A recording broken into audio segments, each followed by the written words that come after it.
అమన్ భోంచేద్దువు గాని రా బాబు. మీరు తినేయండి, నేను ఇంకా చదువుకోవాలి.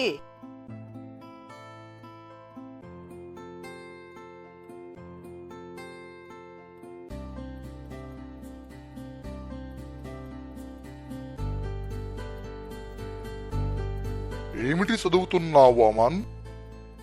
తాతగారు, నేను చాలాసేపటి నుంచి వర్క్ ఫోర్స్ ఎనర్జీ అనే ఈ చాప్టర్ అర్థం చేసుకోవడానికి కష్టపడుతున్నాను. ఓ అదా, నాకెంతో ఇష్టమైన విషయం అది. నేను నీకు అర్థమయ్యేట్లు చేస్తాను. దానికి ముందుగా ఒక నిజంగా జరిగిన కథ చెప్తాను, విను. జరిగిన కథ నిజంగా? అవును బాబు, ఇది నా స్నేహితుడైన రాములాల్ కథ. అతనికి మన ఊరిలో చాలా పొలాలున్నాయి. అతను ఒక ధనవంతుడైన ధాన్యం పండించే రైతు.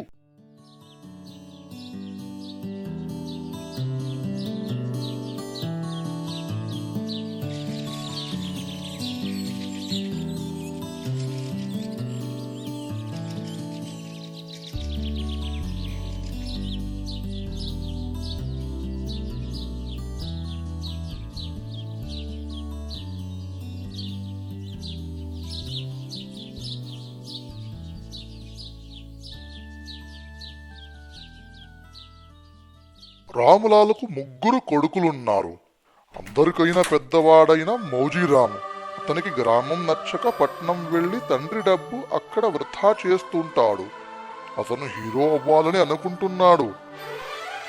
ఇతని తర్వాత వాడు మస్తరాం.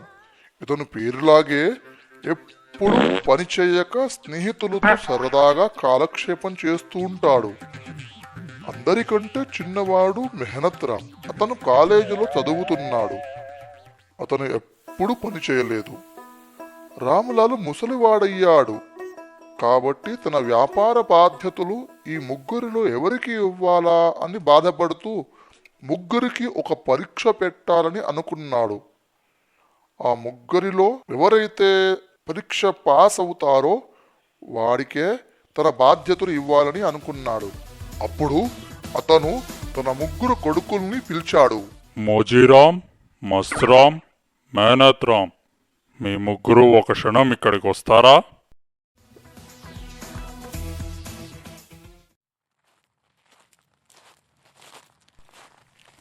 ఈసారి పంట బాగా పండింది. మనకి చాలా లాభాలు వచ్చాయి. 300 గోధుమ సంచులు తప్పితే మిగతావన్నీ అమ్ముడుపోయాయి. వాటిని నేను గోడౌన్లో పెట్టించాను. మీరు ఒక్కొక్కరు 100 సంచులు తీసుకోండి. మీరు వాటితో ఏమైనా చేసుకోండి, కానీ నేను అడిగినప్పుడు మాత్రం అవి తిరిగి ఇచ్చేయండి. అలాగే నాన్నగారు, మీరు చెప్పినట్టే చేస్తాం.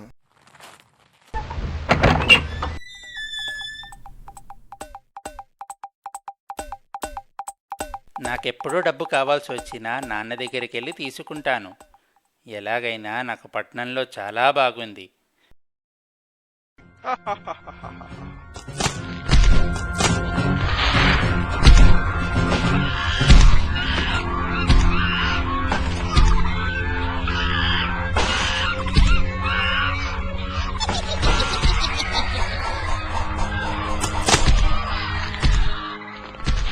వీటితో నా సమయం వృధా చేయకుండా నేను వీటిని ఇక్కడే వదిలేసి పట్నం వెళ్ళిపోతాను. నేను ఈ గోధుమ సంచులని అమ్మేస్తాను.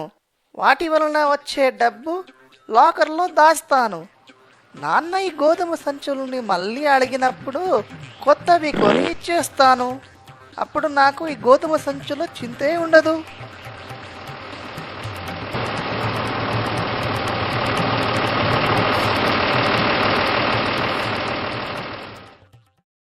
మనకు ఎంతో బంజరు భూమి ఉంది. ఆ భూమిలో ఈ గోధుమ గింజలను నాటి గోధుమ పంటను పండిస్తాను.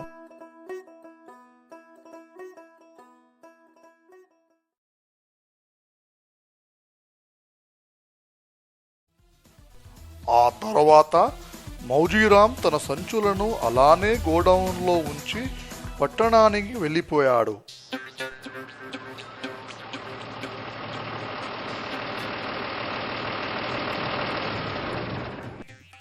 మరియు మస్తరాం తన సంచులను అమ్మి వచ్చిన డబ్బు లాకరులో ఉంచాడు.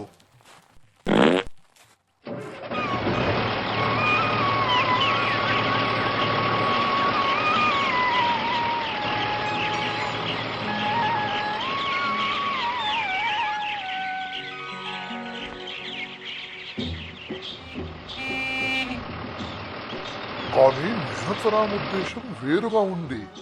అతను తన 100 సంచులను తన పంట లేని భూమిలో తీసుకువెళ్ళి అక్కడ గోధుమ పండించడానికి భూమిని తయారు చేశాడు.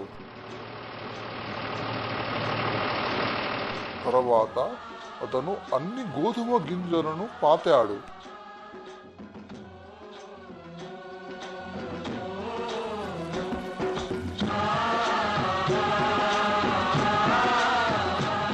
హర్ హర్ హర్, నా పంటను తినేస్తున్నారు మీరు. నేను ఈ జంతువుల నుంచి పొలాన్ని కాపాడటానికి దీని చుట్టూ కంచె కట్టాలి.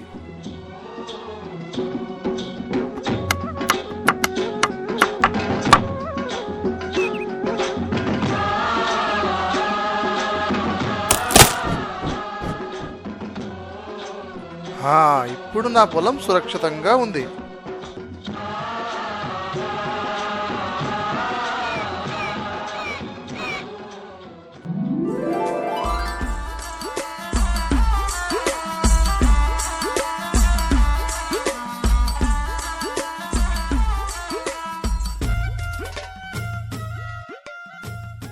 నా పంట ఇప్పుడు చాలా బాగా పండింది.